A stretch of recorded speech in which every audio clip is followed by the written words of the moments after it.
The great hall on Xerion Prime was filled with young soldiers from across the galaxy. They sat in neat rows, their different alien forms creating a colorful crowd. Some had scales, others had fur, and a few glowed softly in the dim light. All of them were eager to hear stories of war and glory. Commander Zethkar walked slowly to the front of the room. His forearms moved with careful control, and his compound eyes scanned the crowd. The scars on his blue-green skin told stories of many battles. Young cadets always expected to hear about victories and honor. Today they would learn something much darker. "You are here to learn about war," Zethkar said, his voice deep and rough. "You think you know what war means. You have read the books and watched the training videos. You believe war follows rules and makes sense. Today, I will tell you about a war that broke all the rules. I will tell you about fighting humans." Few cadets shifted in their seats. Most had never heard of humans before. The galaxy was full of strange species, and new ones were discovered every year. What could be so special about these creatures called humans? Zethkar's mandibles clicked together, a sign he was nervous or upset. 3 cycles ago, our scouts found a new species on a small blue planet called Earth. The report said they were primitive. They had just learned to travel between stars. Their ships were slow and their weapons were simple. Command decided they would be easy to deal with. The commander paused and looked at the ceiling. His eyes seemed to see something far away and terrible. "I was young then, like many of you. I believed in honor and glory. I thought war was about proving who was stronger and braver. The humans taught me that war can be something much worse." A young Vorthon cadet raised her tentacle. "Sir, what made these humans different from other primitive species we have encountered?" Zethkar turned his attention to her. "That is exactly what we asked ourselves, cadet. At first, nothing seemed different at all. When our diplomats met with their leaders, the humans appeared reasonable. They had a captain named Jake Morrison who spoke for their military. He was polite and seemed to understand basic warfare customs. The commander began to pace back and forth, his heavy footsteps echoing in the quiet hall. Captain Morrison explained their military structure. They had ranks like ours. They had rules about treating prisoners. They even had ceremonies to honor their dead. Everything suggested they were civilized beings who could be reasoned with. Our Admiral Vorthian was confident the humans would join the Federation peacefully. If they refused, a small show of force would convince them. This had worked with hundreds of other species. We saw no reason why humans would be different. A Krell cadet with bright red scales spoke up. "What happened when they refused to join, Commander?" Zethkar stopped pacing and stared at the young soldier. "They did something we had never seen before. When we showed them our fleet and explained our superior numbers, Captain Morrison just smiled. He said his people would need time to consider our offer. Then he did something that should have warned us about what was coming." The hall was completely silent now. Every cadet leaned forward, waiting to hear what came next. Morrison told us a story about his species. He said humans had once been hunted by much larger predators on their world. Instead of hiding or running away forever, humans learned to hunt those same predators. They would follow them for days, never giving up until the larger animals collapsed from exhaustion. Then the humans would move in for the kill. Zethkar's voice grew quieter, forcing the cadets to strain to hear him. At the time, we thought it was just an interesting bit of history. We did not understand that Morrison was giving us a warning about what his people were capable of. The negotiations continued for several weeks. The humans asked many questions about Federation law and military procedures. They wanted to know how we treated prisoners, how we conducted battles, and what we considered honorable warfare. We answered honestly, believing they were trying to understand our culture. A young cadet from the insect-like Threx species clicked his mandibles in confusion. "Were they planning to betray you, Commander?" "No, cadet. That is what made it so terrifying later. The humans were not planning betrayal or deception. They were learning about us so they could fight us more effectively. They studied our methods not to copy them, but to use our own honor against us." Zethkar moved to a large window that showed the stars beyond Xerion Prime. When the negotiations finally broke down, Admiral Vorthon ordered our fleet to take positions around the human outpost on Kepler Station. It was a standard intimidation tactic. We surrounded them with overwhelming force and demanded surrender. The humans had perhaps 200 people on that station. We had 5,000 soldiers and 20 warships. By every rule of civilized warfare, they should have surrendered immediately. No rational being would fight against such odds. The commander turned back to face his audience. His compound eyes reflected the light in a way that made them seem to glow with inner fire. Captain Morrison sent us a message. He thanked us for giving his people time to prepare. He said they had used those weeks well. Then he cut off all communication. We waited for them to raise the surrender flag. Hours passed. Nothing happened. Admiral Vorthon sent another message demanding immediate surrender. The humans responded by opening fire on our lead ship. A gasp went up from several cadets. Everyone knew that firing on a superior force during surrender negotiations was military suicide. Their weapons barely scratched our shields. Zethkar continued. But the meaning was clear. The humans intended to fight. Admiral Vorthon was angry but not worried. He ordered a full assault on the station. We expected to end the battle in minutes. The commander's voice took on a tone that made several cadets shiver. What happened next changed everything I thought I knew about war. The humans did not just fight back. They fought like cornered animals. No, that is wrong. Animals know when to give up. The humans fought like beings who had nothing left to lose. When our boarding parties entered the station, they found traps everywhere. The humans had turned their own home into a maze of death. They used mining explosives, industrial tools, even cooking equipment as weapons. Every corridor was a battlefield. Every room was a fortress. Zethkar paused and looked at each cadet in turn. And the strangest part was that they seemed happy about it. Our soldiers reported hearing humans laughing as they fought. Not the mad laughter of broken minds, but the joy of beings doing exactly what they were born to do. The hall remained silent as the implications of those words sank in. Finally, Zethkar spoke again. That was only the beginning. What happened at Kepler Station was just our first taste of human warfare. Before the war ended, we would learn that everything we thought we knew about fighting was wrong. The humans were about to teach the entire galaxy a new definition of terror. Commander Zethkar stood quiet for a long moment, his forearms hanging at his sides. The young cadets waited, sensing that something terrible was coming. When he spoke again, his voice was barely above a whisper. The battle for Kepler Station lasted 3 days. In our military history, no defensive action against overwhelming odds had ever lasted more than 6 hours. We thought the humans were simply delaying the inevitable. We were wrong about everything. The commander moved to a display screen and activated a tactical map. Blue dots represented Federation forces, while red dots showed human positions on the station. Our first assault teams reported strange behavior immediately. When we breached the outer hull, we expected to find humans retreating to secure positions. Instead, they were advancing toward our breach points. A young Zalarian cadet with silver skin raised her hand. Commander, surely they were trying to repel the boarders? No, Cadet Chen. They were not trying to stop us from entering. They were trying to get close enough to us to die together. Our soldiers found humans carrying explosive devices, running straight at our positions. They would detonate themselves just to take out 1 or 2 of our people. Zethkar's mandibles clicked. Rapidly, a sign of deep distress. This made no tactical sense. In civilized warfare, you preserve your forces for strategic advantage. You do not waste lives for minimal gain. But the humans seemed to consider trading 1 life for 1 life a victory. The display changed to show the station's interior layout. Red marks indicated where battles had taken place. There were hundreds of them. Colonel Pete Rogers was the human commander. Our intelligence said he was a reasonable military officer with a family back on Earth. We expected him to surrender when the situation became hopeless. Instead, Colonel Rogers sent us a message on the 2nd day. He said his people were not interested in surrender.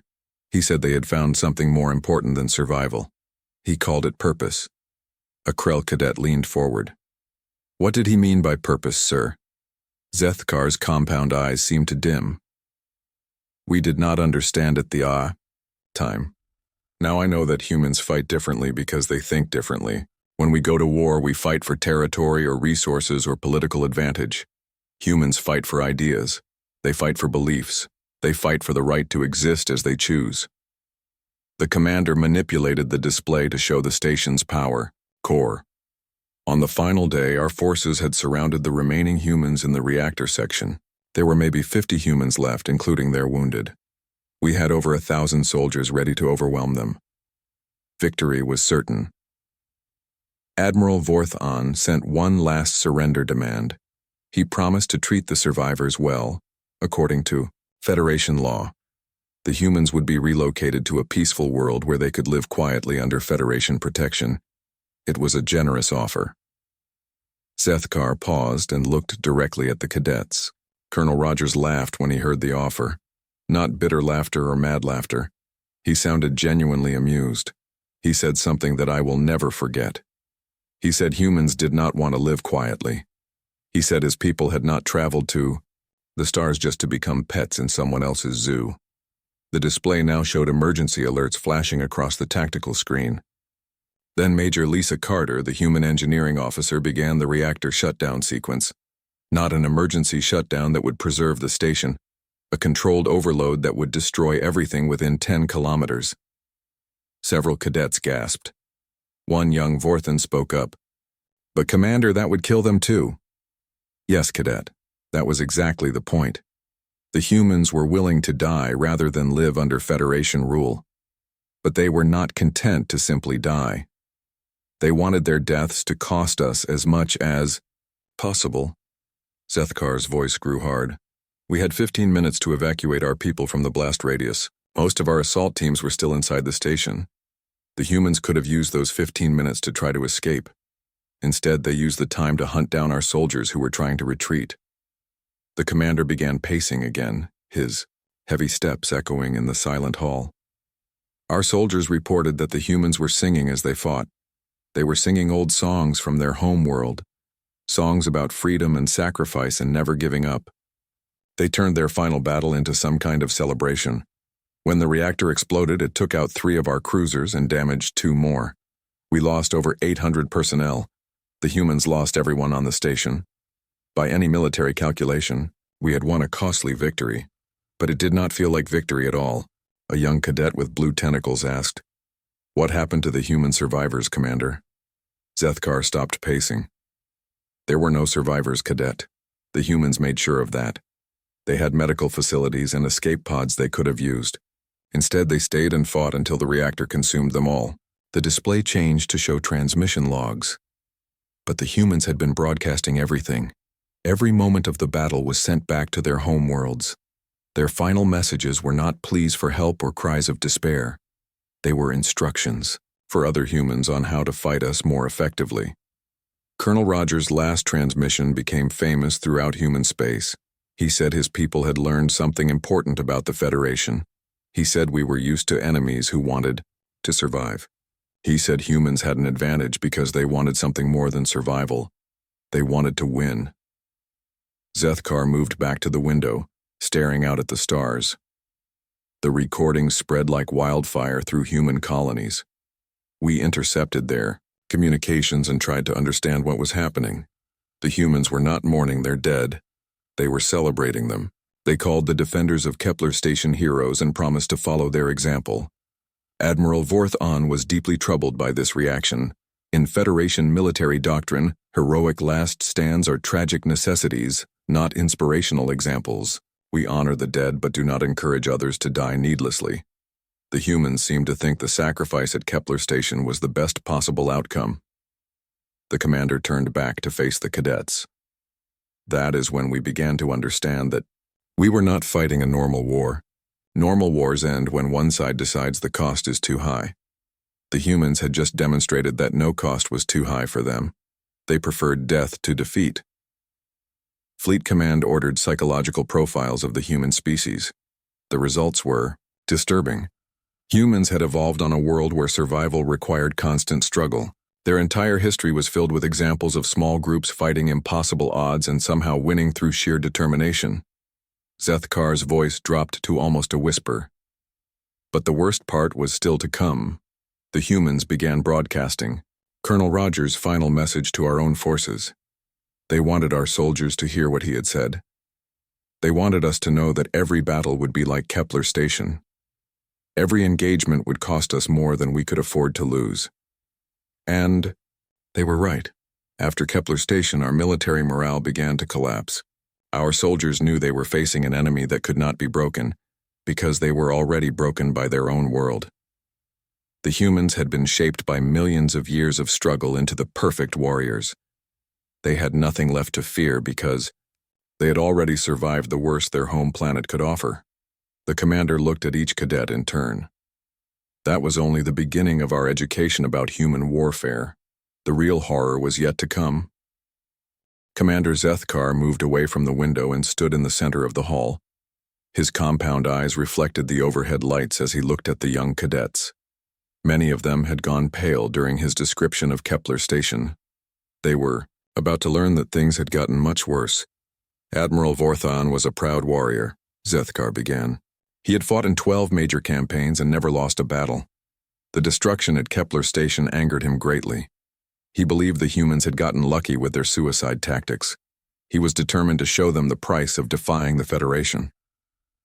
The commander activated the display again. This time it showed a green and blue planet orbiting a small yellow star. This is New Haven, a human colony world with about 2 million inhabitants. Intelligence reports said it was defended by only 3,000 soldiers under Commander Rick Sullivan. The planet had farms, schools, and peaceful settlements. It seemed like an easy target. A young Threx cadet clicked his mandibles nervously. Surely the humans would not turn civilians into soldiers. Zethkar's mandibles clicked in what might have been bitter laughter. That is exactly what we thought, cadet. We believed civilized beings would keep their military and civilian populations separate. We believed children and elderly people would be protected from warfare. The humans taught us that our beliefs were dangerous assumptions. The display changed to show tactical positions around the planet. Admiral Vorthon brought a full invasion fleet, 40 warships and 20,000 ground troops. He planned to overwhelm the human defenses quickly and force a surrender. He wanted to avoid another Kepler Station situation. The initial orbital bombardment went according to plan. We targeted military installations and communication centers. The human defenses were light, just as intelligence had predicted. Commander Sullivan's forces fell back to defensive positions around the major cities. Everything seemed normal for the first day.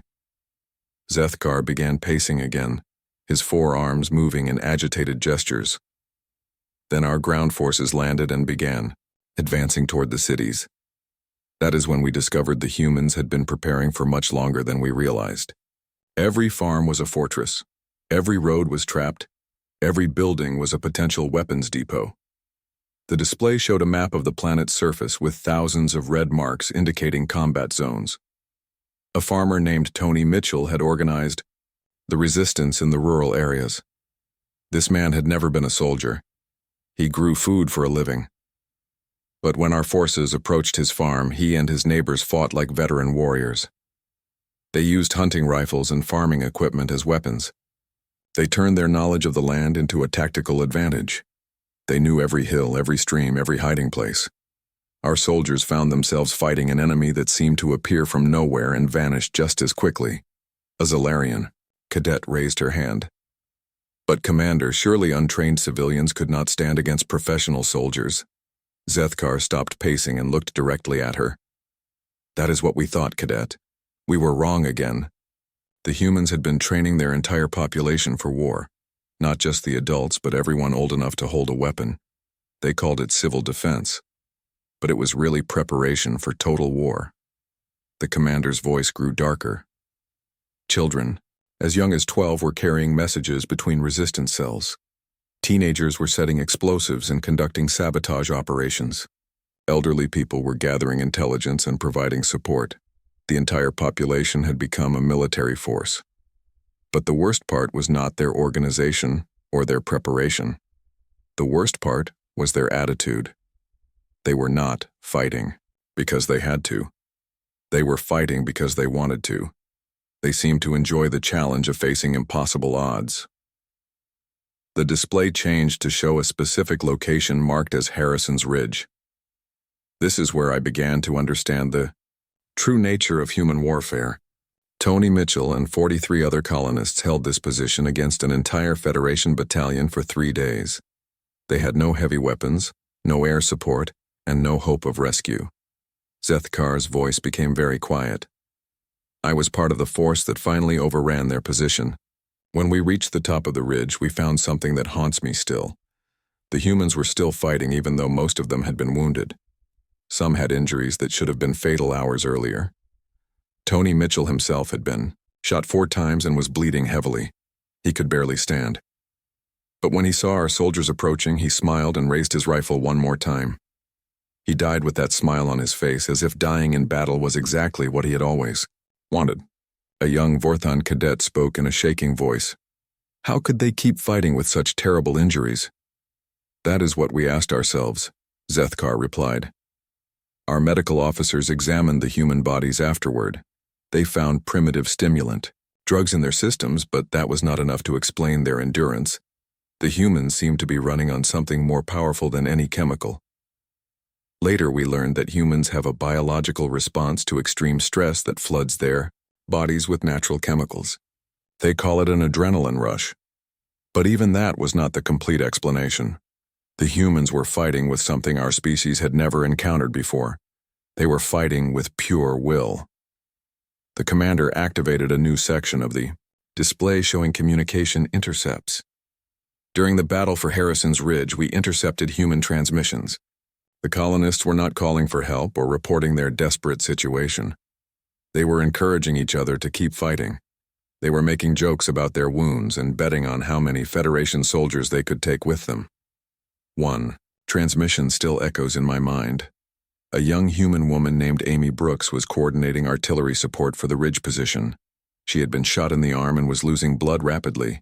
Instead of seeking medical attention, she stayed at her post and continued calling in fire missions. When someone asked if she needed help, she laughed and said she was having the best day of her life. Zethkar moved back to the window, his reflection showing in the transparent metal. The battle for New Haven lasted 6 months. 6 months of fighting an enemy that refused to acknowledge defeat. Every settlement was a fortress. Every civilian was a potential combatant. Every engagement cost us more than we could afford to lose. Admiral Vorthon began to show signs of stress.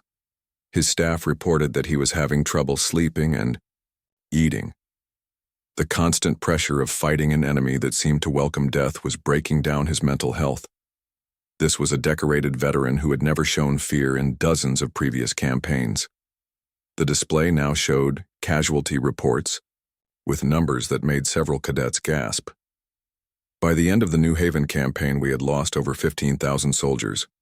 The humans had lost nearly half their population, but the survivors were still fighting. They showed no signs of surrender or negotiation. If anything, their losses seemed to make them more determined. That is when Fleet Command realized we were facing something unprecedented in galactic history. We were fighting a species that had evolved beyond the normal survival instincts that govern military behavior. The humans had somehow developed the ability to value abstract concepts like freedom and dignity more than their own lives. Zethkar turned back to face the cadets. And they were teaching us that our entire understanding of warfare was based on the assumption that all intelligent species want to survive above all else. The humans had proven that assumption wrong. They wanted to win more than they wanted to live. But even that was not the end of our education. The humans had one more lesson to teach us about the true nature of war. Commander Zethkar walked to the center of the hall one final time. His forearms trembled slightly, and his compound eyes had lost their usual brightness. The young cadets could see that whatever he was about to tell them had changed him forever. The final lesson came at a place called Titan Base, he began, his voice barely above a whisper. Fleet Command had received intelligence about a secret human research facility. They believed the humans were developing new weapons there. I was assigned to a special assault team to capture the base intact. The display activated to show a small moon orbiting a gas giant. Titan Base was hidden on the dark side of a barren moon. It looked like a simple mining operation from orbit, but Our sensors detected massive underground structures. The facility was defended by only 200 humans under Captain Lucy Watson. Zethkar's mandibles clicked nervously. General Ben Crawford led our assault force. He was convinced that capturing this base would give us the advantage we needed to end the war quickly. We brought 3,000 elite troops and the best equipment the Federation had to offer. A young Krell cadet leaned forward. What kind of weapons were the humans developing, Commander? The veteran alien was quiet for a long moment. When he spoke again, his voice carried a weight that made every cadet shiver. They were not developing weapons at all. They were developing something much more dangerous. They were studying us. The display changed to show intercepted human data files. The research at Titan Base was focused on Federation psychology and biology. The humans had been analyzing our military behavior, our cultural values, and our basic survival instincts. They had turned warfare into a science. Captain Watson and her team had identified the fundamental weakness of every Federation species. We are rational beings. We fight wars as extensions of politics. We calculate costs and benefits. We surrender when the price becomes too high. The humans realized they could use our own logic against us. Zethkar began pacing, his heavy footsteps echoing in the silence. The humans had weaponized their own irrationality. Every seemingly senseless action in the war had been carefully planned to break our morale. The suicide charges, the civilian resistance, the refusal to surrender.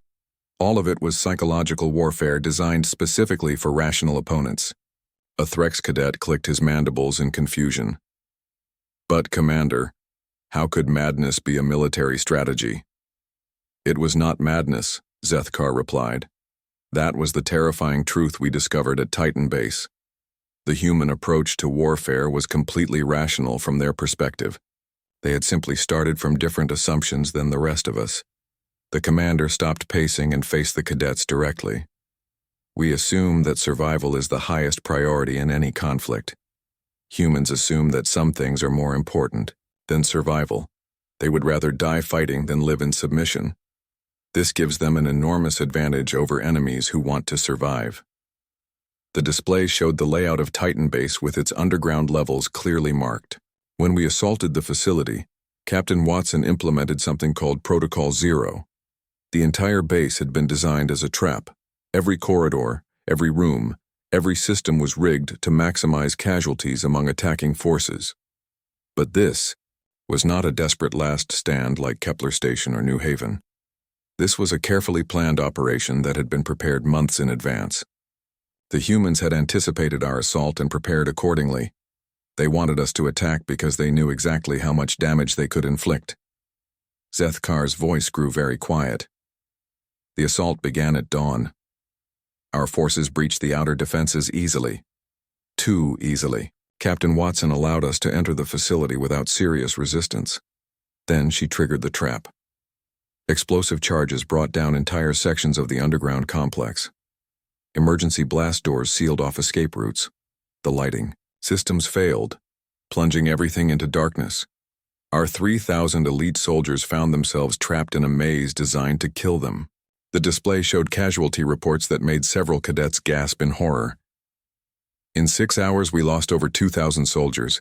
The humans lost everyone in the facility, but they had planned for that from the beginning.